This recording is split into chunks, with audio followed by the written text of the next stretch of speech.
జగదిదమనంగో విజయతే అంటూ.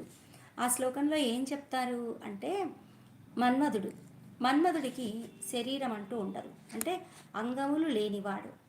ఆయనకి ఒక 5 పుష్పబాణాలు ఉన్నాయి చేతిలో, 5 పుష్పబాణాలు. ఆ తర్వాత ఒక చెరుకుగడ విల్లు. ఆ చెరుకుగడకు వింటి నారి ఒక తాడు కట్టుకుని బాణాలు వేయాలి అంటే విల్లుకు తాడు కట్టుకోవాలి. ఆ తాడు ఏంటి అంటే తుమ్మెదల వరస. ఆ తర్వాత చెలికాడెవరు, తోడుగా ఉన్నవాడు ఎవరు అంటే వసంత ఋతువు. ఆ తర్వాత రథం ఏంటి అంటే మలయ మరుతం, అంటే మలయ పవనం. ఈ మలయ పవనం ఏంటి అంటే వసంత ఋతువులో వీచే చల్లటి గాలి. ఆ గాలి ఎలా ఉంటుంది అంటే చిన్న చిన్న ఆకులను కూడా అలా మెల్లిగా కదపదు, అంత మెల్లిగా వీచే గాలిని రథంగా చేసుకున్నాడు.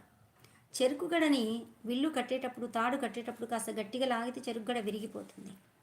ఇక బాణాలు, ఇన్ని కోట్ల మంది పైన ప్రయోగిస్తున్న బాణాలు ఎన్ని ఉన్నాయి ఆయన దగ్గర అంటే కేవలం 5. ఆ 5 కూడా ఏంటి, పుష్ప బాణాలు. ఈ పుష్ప బాణాలు ఎవరి మీదనైనా ఒక పుష్పం బాణంగా వేస్తే తిరిగిస్తారా? ఎవరివ్వరు.